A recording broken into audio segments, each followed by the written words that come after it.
이제 아이가 일상활동을 함에 있어서 잘 먹고 잘 자고 잘 쌌잖아요. 잘 싸고 나면 잘 노는 것. 네. 자고 먹고 싸는 것. 싸고. 요 세 가지는 뭐가 중요하냐면 습관화가 중요해요. 습관. 제가 패턴이란 말 많이 썼는데요. 일과에서 정확한 시간, 아주 뭐 기계 같은 시간은 아닌데 어느 정도의 습관을 잘 파악해서 패턴화 되는 것은 참 중요한 부분이고요. 이 세 가지는 패턴으로 잘 안정이 되게끔 하는 것이 중요합니다. 그렇다면 놀이의 의미는 뭘까? 놀이는 자유로움이에요. 그 다음에 패턴이 많이 깨지기도 합니다. 자, 그럼 어떻게 했어요? 놀이를 잘하는 것을 위해서는 이 세 가지 안정적인 패턴을 잡는 일과 활동이 되게 중요하다는 그런 결론을 먼저 말씀드릴게요. 잘 자고 잘 먹고 잘 사는 아이는 놀이를 조금 더 잘할 여지가 있습니다. 놀이가 중요하다는 얘기는 참 많은 사람들이 합니다. 놀이는 자발적인 활동이에요.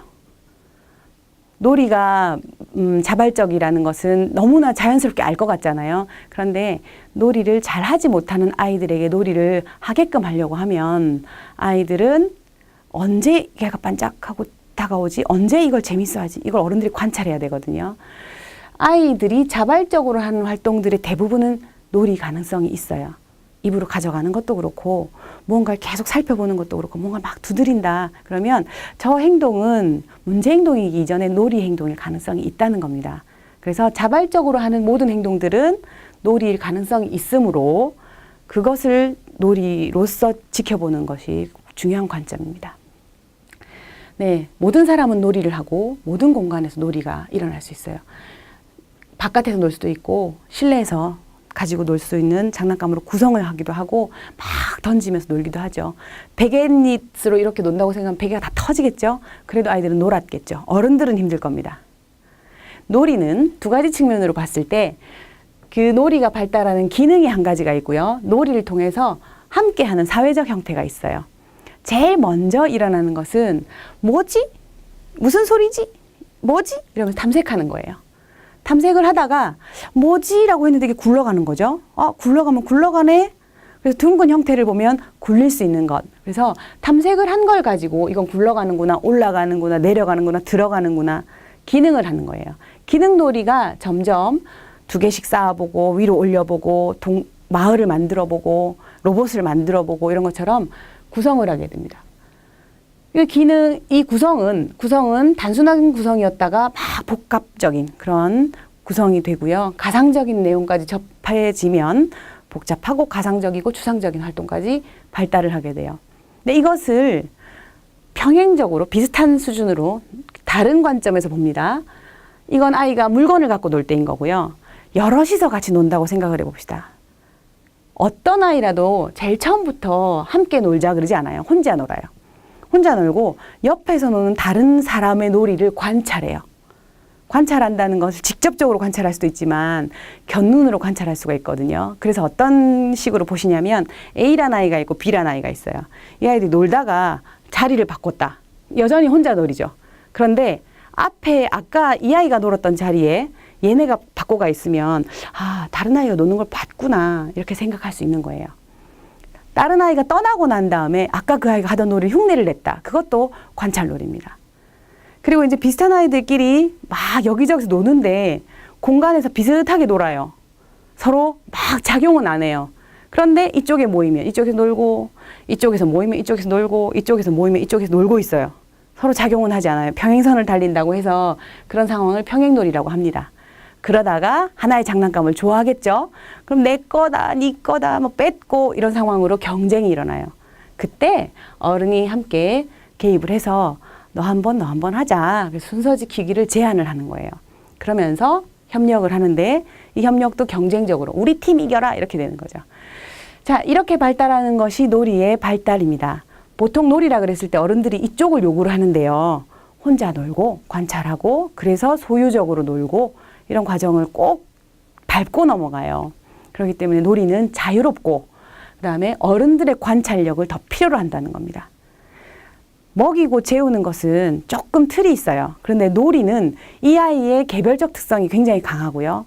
어른들이 그 아이의 놀이를 자발성을 그대로 인정하는 것이 되게 중요합니다. 자발성을 인정하고 나면 아이들의 발달은 대체로 이런 단계를 밟게 돼 있습니다. 그래서 어른들은 아이의 놀이가 현재 어디에 있는지, 그리고 어떤 활동을 자발적으로 몰입하는지, 현재 활동의 목적이 뭔지, 이 활동을 통해서 얻고자 하는 게 뭔지, 자극인가? 기능인가? 아니면 관찰을 하면서 자기가 배우는 것인가? 아니면 구성하는 것인가? 이런 거죠. 그리고 자유롭게 참여하는가? 네. 그리고 그 결과물이 나오기까지 아이가 능동적으로 관여해야 돼요. 수동적으로 살펴볼 수도 있는데, 수동적이지만 살펴본다는 건 능동적이죠. 그죠? 그래서 관찰하고, 그 다음에 거기에 자기가 직접 개입하면서 능동적으로 참여하는지, 스스로 선택하는지. 네. 그리고 자기의 놀이를 자기가 잘 이걸 하고 싶어요 라고 전달하는 능력이 있는지, 네. 이 부분을 어른이 살펴볼 필요가 있습니다. 놀이는요, 이런 장점이 있어요. 놀이는 늘 하기 때문에 자유롭지만 역시 일상성을 갖고 있습니다. 그래서 아이의 놀이를 잘 관찰하시는 부모님은 우리 아이가 밖에 나가서 놀이터를 가면 기본적으로는 관찰하고 있다가 형들이 시작하면 거기에 따라가더라, 이런 식의 그 일과성이 있죠. 그죠? 그래서 일과성과 익숙함이 놀이에서 파악이 되고 나면 거기서 자기가 스스로 선택하고 자유로운 것들을 할 수 있어요. 그리고 놀이의 가장 큰 장점은 아이들의 장점과 능력을 찾을 수 있다는 겁니다. 네. 어떤 행동이라도 장점으로 보이기 시작하면 거기서 발달 단계로 확장이 되는 거거든요. 어떤 행동이라도 그게 기능을 갖고 구성을 갖거나, 어떤 행동이라도 그 행동이 재미있으면 다른 사람하고 함께 할 수 있어요. 능력을 찾을 수 있는 것이 되고요. 놀이는 이 모든 기능, 발달 영역의 기능의 전반적인 부분을 포함합니다. 내 거야! 라든지 이렇게 말을 할 때는 상호작용에 대한 표현을 하게 되죠. 그죠? 나 먼저 할 거야, 이런 표현도 가능하고요. 그 다음에 놀이는 기본적으로 탐색을 한다고 할 때는 신체 탐색을 먼저 하거든요. 그래서 놀이를 통해서 운동 발달이 굉장히 많이 일어나게 됩니다. 네. 고려할 점들은 놀이는 외부 환경 영향을 받는다는 것이고요. 그 다음에 제일 중요한 것들 중에 하나가 신체 활동이 많이 있기 때문에 아이들의 신체 활동이 놀이의 중요한 부분으로 삼기도 하지만 정신 활동도 많이 있습니다. 상징적인 활동도 하고요. 그래서 많은 경우에 정신 활동을 많이 하는 경우도 있지만 최근은 신체 활동의 놀이를 많이 또 강조하는 경향이 있어요. 이 두 가지 이상의 놀이의 균형이 중요합니다. 이런 부분 잘 이해해 두시면 좋겠습니다.